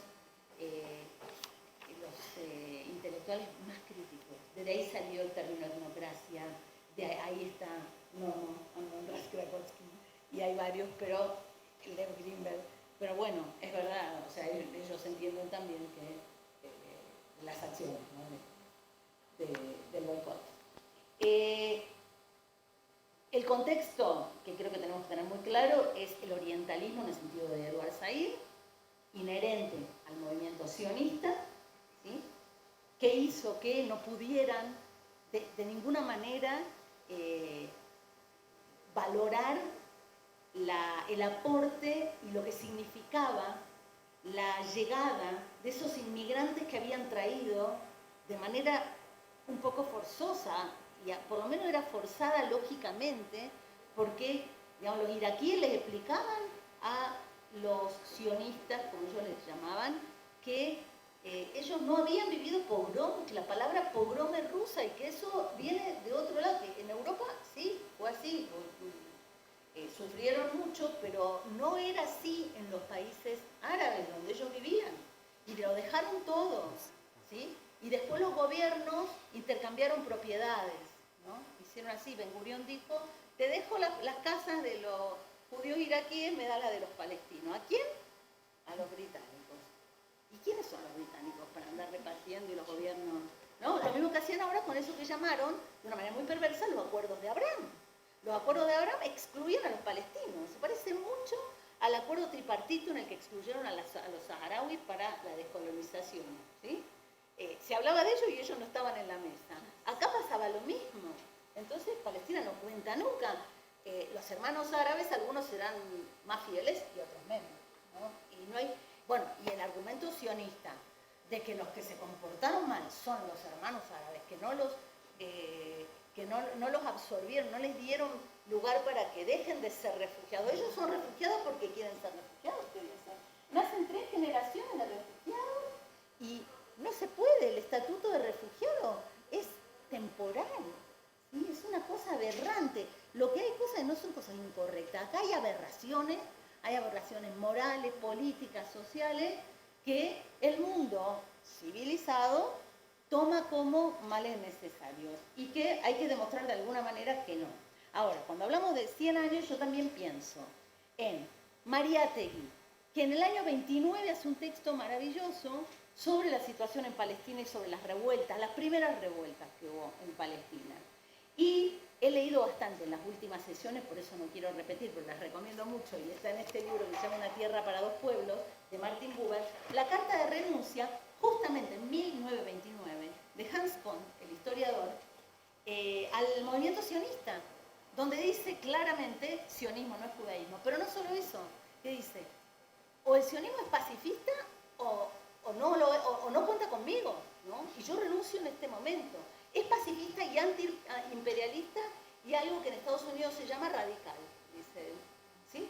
Muy claro. ¿Y saben lo que dice? Porque esto sí se lo tengo que leer porque se lo repito porque van a creer que esto fue escrito el 7 de octubre del 2023, pero esto fue escrito en agosto de 1929 y dice yo en tanto judío y ser humano, o sea, como ser humano judío, estas cualidades son para mí inseparables y apuntan a una misma dirección. Soy pacifista, antiimperialista y lo que en Estados Unidos de América se llama radical. Nosotros pretendemos ser víctimas inocentes. Claro que los árabes nos atacaron en agosto. Digamos en nosotros.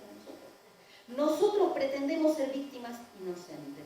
Claro que los árabes nos atacaron, claro que nos atacaron en agosto.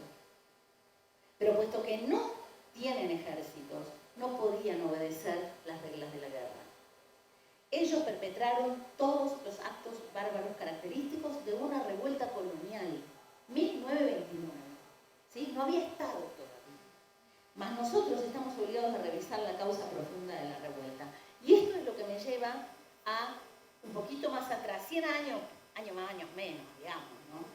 Justo 23, pero me lleva a mi propuesta, que tiene que ver con 1918. Y con esa acción impresionante que hizo este prócer, que es Kurt Eisner, ¿sí?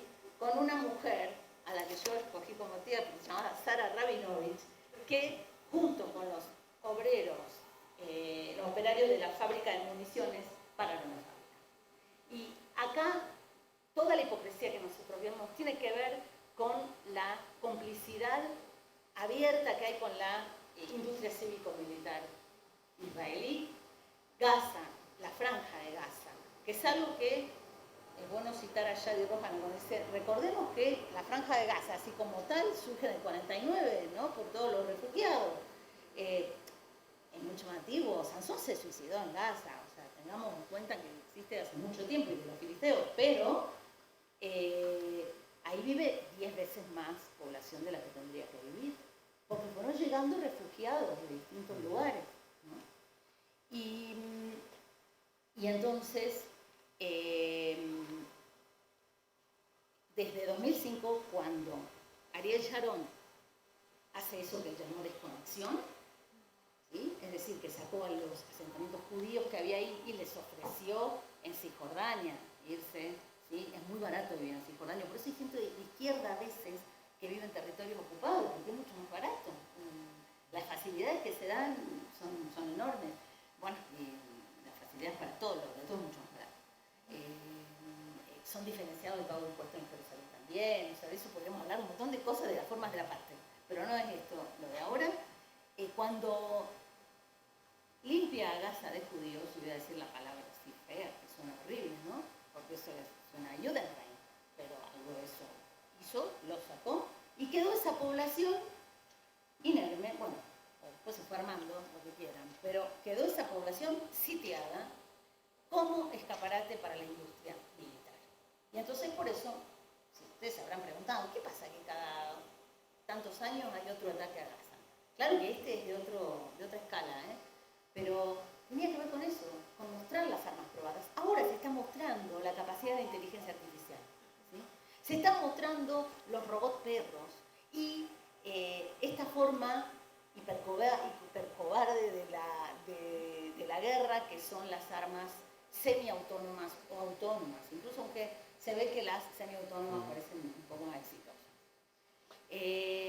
En fin, todo eso, ¿sí?, es algo que nosotros tenemos que tomar en cuenta cuando los países del mal llamado Occidente se desgarran las vestiduras ante los muertos y el número de muertos. Pero estamos hablando de los muertos que están sobre la tierra, pero los que están abajo de los escombros no sabemos cuántos son, ¿sí? Y evidentemente los rehenes israelíes, supongo que perecieron bajo esos escombros. Está difícil, y por hambre también, y por sed, y por falta de atención médica, ¿sí? Porque habrá que pensar que si se llevaron rehenes es porque querían intercambiarlos y lo dijeron además, ¿no? Bueno, en fin, la deshumanización del otro, de la que hablaban, ¿sí? Nunca se entiende que es de ida y vuelta, el que deshumaniza se deshumaniza, y eso parece que no se entiende. Bueno, me parece entonces que la única manera de parar esto es encontrar, y esto apelaría al Comité Invisible, realmente no sé bien cómo, a parar la fabricación de armas. Y ahí es donde un filósofo como Günther Anders, las tesis para la era atómica son siempre actuales, ¿sí? Yo creo que va a haber un coloquio este año sobre Anders, y yo recomiendo muchísimo las tesis sobre la era atómica. Me voy a tomar más tiempo para leerlas, están en internet. Y no solo esto, sino cuando habla de la vergüenza prometeica y de cantidad de temas que él tuvo muy, muy claros, muy temprano. Su correspondencia con el piloto de Hiroshima, que recuerda mucho a la inmolación de Aaron Bushnell, ¿no? Yo inmediatamente pensé en Claude Ederle, que buscaba ser castigado. Y le decía, a mí me ven como un héroe, pero yo soy un criminal, o sea, castíganme, háganme algo, ¿no? Bueno, este muchacho eligió la forma más extrema, pero bueno, yo creo que es por ese lado, porque desde ya que creo que a la embajada israelí no nos van a dejar entrar. O sea, que se realista en eso, Pietro, no te van a dejar entrar. Sí, porque la excusa es ir a entregar la carta de los profes, ese es el tema. Y si Bueno, nos van a ya la dejar hice. entrar a profes, no es Que se borre esa parte de la Ojalá. grabación. Bueno, que se borre esa parte de la grabación. ¿Cómo? Que se borre esa parte de la grabación para que no estén alertados, ¿no? De tu boca al oído de Dios, dice en hebreo, de que realmente, sí, ¿te acuerdas que fuimos a ayunar y calificaron nuestro ayuno como un acto antisemita? ¿Sí? Bueno, entonces, nada, yo no es que no quiero que lo hagas, solo que te acompaño, es más, pero creo que mi compañía no va a ser Solo muy quedan buena. 7 profes. Claro, Faltan quedan 7. 7. Tenemos que Sí. ser 10. Sí, claro. Bueno, no sé, en fin, era eso, digo, Günther Anders, Mordejai Vanunu, que fue cuando Israel se pasó décadas, porque esto empieza después lo del canal de Suez, lo del otro hombre de paz israelí, Pérez, Shimon Pérez, que empezó con la construcción de la central nuclear de Dimona, que según Amnon Raskakoski, es como sucedáneo de el tercer templo, por eso por ahora, porque tiene todas las mismas características, no se puede entrar, no se puede fotografiar, bueno, un poco como esta rectoría tampoco se puede fotografiar, me dijeron. Y entonces, Mordejai Vanunu, que trabajaba en la central nuclear, salió y dijo, cuando se fue de viaje, una vez se fue a Australia, llamó a la prensa y le dijo, sí, Israel tiene ojivas nucleares. Llegó a Londres y ya se lo llevaron preso y después le quedó el racismo. ¿Cómo? Con un amante.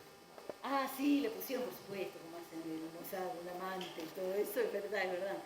Bueno, pero bueno, hay próceres que son Vanunu, Anders, Eisner y Sara Rabinovich, y yo ya con esto terminé. El miedo entre los israelíes es atroz, hay un montón de pequeñas ONGs que son muy valientes y desobedientes, pero muchos quedaron paralizados con el 7 de octubre, muchos objetores de conciencia, con todo el saber de la objeción de conciencia, dijeron no, esto no. Si ellos no distinguieron entre los que estamos con la paz y los que no, entonces me enrolo ahora a los 48 años, dice Yannick Itzkovich, me enrolo a los 48 años y me voy a pelear, y lo hizo. Y entonces ahí eso nos deja mal, porque él sabe muy bien por qué ocultar. Y se fue para atrás eso. Pero bueno, de a poco van volviendo a las calles. Perdón, que me extendí.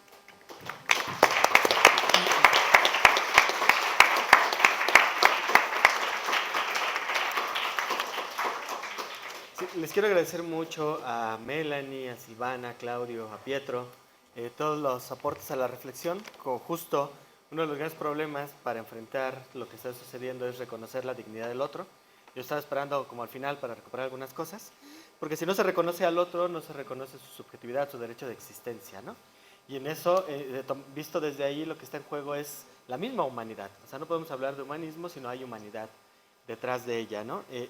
Y dicho sea de paso, pues eso pone también en cuestionamiento el tema de la interculturalidad. ¿Cómo hacer para que estas dos visiones, Silvana nos da algunas pistas, estas dos visiones que parecen contrapuestas, vuelvan a coexistir? Porque el reto es cómo construir la vida juntos en un espacio donde habitamos cotidiana y constantemente a lo largo de la historia.